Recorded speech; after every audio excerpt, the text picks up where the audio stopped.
Gary, that was the most interesting debate with Dr. Anthony Flew. All right, I enjoyed that. But what I want the folks to understand is you presented 12 historical facts in that debate. And the world's leading atheist at that time for 40 years, he says, oh yeah, those are true facts. I want to go through those facts because all of these facts, there's been a fight on each one of these to bring scholars over the line where they're at today, okay? Let's take them in order, okay? First of all, Jesus died by crucifixion. There's a lot of people in the world that still do not believe that Jesus actually was crucified. What's the latest on this? Well, I mean, it depends on how far back you want to go, but I like to think of, let's talk about three scholars and what they say. Two of the co-founders of the Jesus Seminar, John Dominic Crossan, Marcus Borg, both of them, in very similar words, said they considered the crucifixion of Jesus to be the most secure fact either in the life of Jesus or the most secure fact in the ancient world. Right. So very secure. John Dominic Crossan even gives some data that evangelicals frequently use in apologetics. He's saying, oh, asphyxiation, spear wound. He's even talking like that. But more recently, I think harder hitting, Paul Meyer, the retired distinguished professor of ancient history, Western Michigan University, Paul said, in the ancient world, many historical events are established by one source, and two or three make an event impregnable. All right, now let's go crucifixion. And who's our source? Bart Ehrman. How many independent sources for the crucifixion?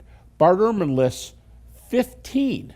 Now, he may have a list that's longer somewhere else, but I found several of his lists, and the one with the most is 15, and 4 of them are sources not even found in the New Testament.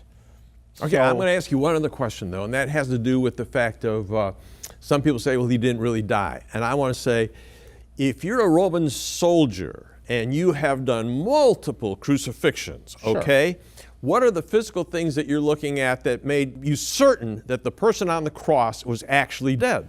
Give me the physical description. Okay, here. Well, let's say that the Marcus Borg, John Dominic Crossan, Ehrman comments get us on the cross. Now let's ask, did the cross finish him? Do we know he was dead before he got off? That he was there is solid. 15 independent sources, that's incredible. Now, how do we know? Now you could say, well, Roman soldiers, they didn't take anatomy classes, but they knew where in battle you would stab somebody to get them to drop faster than anybody else. But you could still say, the guy was drunk. I mean, you can say anything you want to, but there are several indications that Jesus did not get off the cross alive. Here's one. I think of all the ways Jesus could have died, outside of maybe beheading, outside of all the ways he could have died, crucifixion is fail-safe in this sense, that the leading explanation for death on the cross is still death by asphyxiation.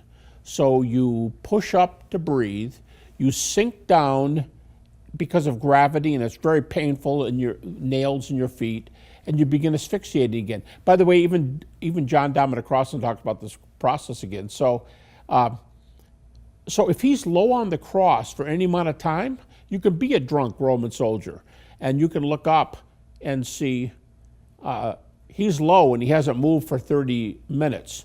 Well, that's like saying, well, how do you know he's not faking? Okay, why don't you hold your breath for a half hour underwater and let's see what shape you're in. I mean, if he's down there at the bottom and can't breathe, the evidence says he's not breathing. That's number one. We know from a number of ancient sources that they did death blows to make sure the person wasn't faking. One person, they crucified him, they crushed his skull because they got tired of waiting and they moved on. Another one gets threatened with a bow and arrow. But we do have a Roman source that talks about piercing with the spear. We also have the breaking of the ankles. Why do they break ankles? So that you can't push up again. So hanging low equals death, pretty clear. We have other reasons, like, for example, the famous David Strauss critique, which is, what shape would he be in coming off the cross? Not good. We had a phrase in the 60s, we used to say, death warmed over. And that's what a crucifixion victim would look like, pretty bad shape. And as David Strauss said, if Jesus struggles forth from the tomb and tries to appear to his disciples, and he's limping and he's bleeding and he's pale and he's holding his side and he's worked the wound open again, and you might convince the disciples you're alive because you're talking, but you wouldn't convince them that you were raised. Alive and raised are two different things. So crucifixion guarantees that you couldn't be raised. So there's a lot of indications. If he's up there, he either didn't get down alive or wouldn't convince anybody he was raised. All right.